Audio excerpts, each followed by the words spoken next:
అందరికీ హాయ్ అండి. Welcome to Sakhi sweet home. ఈరోజు వీడియో బెల్లం అన్నం లేదా గూడ అన్నం.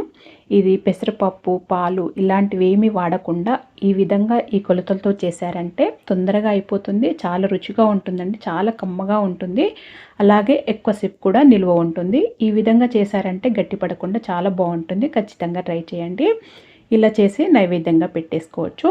ఇక్కడ నేను ఒక కుక్కర్లో ఒక 1 కప్పు బియ్యం తీసుకున్నానండి. 1 కప్పు తీసుకొని మీరు ఏ బియ్యమైనా తీసుకోవచ్చు. నేను ఇలా సన్నయ్యే తీసుకున్నానండి. తీసుకొని చిట్టు ముత్యాలు ఉంటాయి కదండి, వాటితో చేస్తే ఇంకా రుచిగా ఉంటుంది.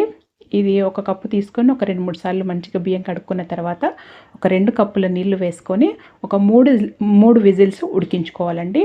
3 విజిల్స్ ఉడికించుకున్న తర్వాత కొద్దిగా వేడిగా ఉన్నప్పుడే ఆ విజిల్ ఇలా కొద్దిగా తీసి ఇలా వేడిగా ఉన్నప్పుడే అన్నాన్ని ఇలా మెదుపుకోవాలి. ఇలా మెదుపుకోవటం వల్ల ఈ గూడాన్నం బెల్లం అన్నం చాలా బాగా వస్తుంది. ఈ అన్నము చల్లారిన తర్వాత ఇలా మెదుపుకోవటానికి రాదండి. అందుకనే ఇలా కొద్దిగా వేడిగా ఉన్నప్పుడే మెదుపుకోవాలి. మీరు ఇలా కుక్కర్లో కాకుండా మామూలు గిన్నెలో అయితే ఒక 4-5 కప్పుల నీళ్లు వేసి మంచిగా ఉడికించుకోవాలి.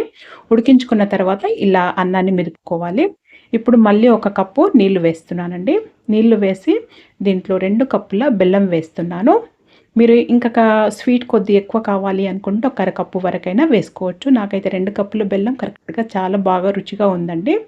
ఇక్కడ ఒక 2 టీ స్పూన్ల ఇలాచి పౌడర్ వేసుకోవాలి. వేసుకొని ఇలా అంతా మంచిగా కలుపుకోవాలి.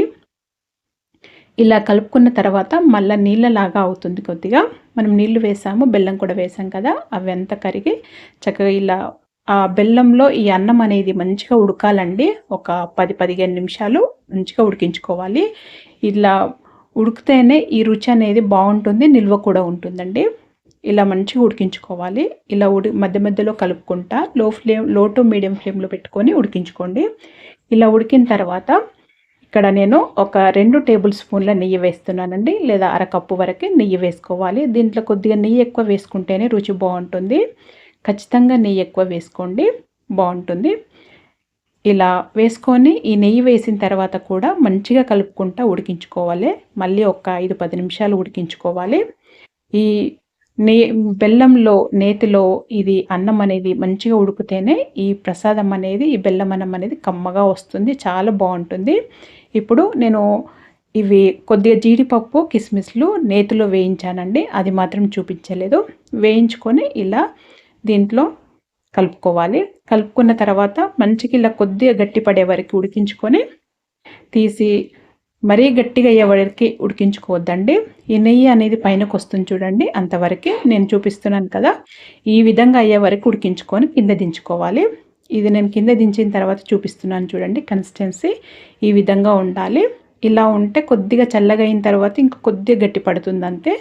రోజంతా కూడా ఇదే కన్సిస్టెన్సీతోని ఉంటుంది. నేను చల్లారిన తర్వాత కూడా చూపిస్తాను చూడండి కావాలంటే. ఇది నేను కింద దించి వేడిగా ఉన్నప్పుడు చూపిస్తున్నాను. ఈ విధంగా అయినప్పుడు కింద దించి చల్లార్చుకోవాలి. ఇలా కింద దించి చల్లారిన తర్వాత కూడా చూపిస్తున్నాను. ఈ విధంగా ఈ కొలతలతో చేయండి. దీంట్లో పాలు, పెసరపప్పు అలాంటివి వాడకుండా ఇలా చేసుకుంటే చాలా రుచిగా ఉంటుంది, నిల్వ కూడా ఉంటుందండి. ఖచ్చితంగా ట్రై చేయండి.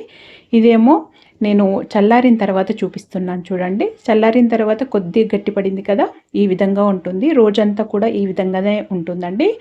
ఇది 2-3 రోజులు కూడా నిల్వ ఉంటుంది. చాలా బాగుంటుంది కమ్మగా. ఖచ్చితంగా ట్రై చేయండి. నెయ్యి ఎక్కువగా వేసుకొని చేసుకోండి, చాలా రుచిగా బాగుంటుంది.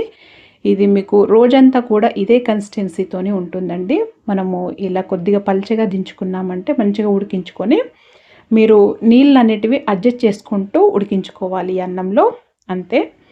ఇక్కడ తీసి సర్వ్ చేసేసుకోవటమేనండి. నైవేద్యంగా పెట్టుకొని ఇలా సర్వ్ చేసేసుకోవటమే. ఖచ్చితంగా ట్రై చేయండి, చాలా కమ్మగా ఉంటుంది.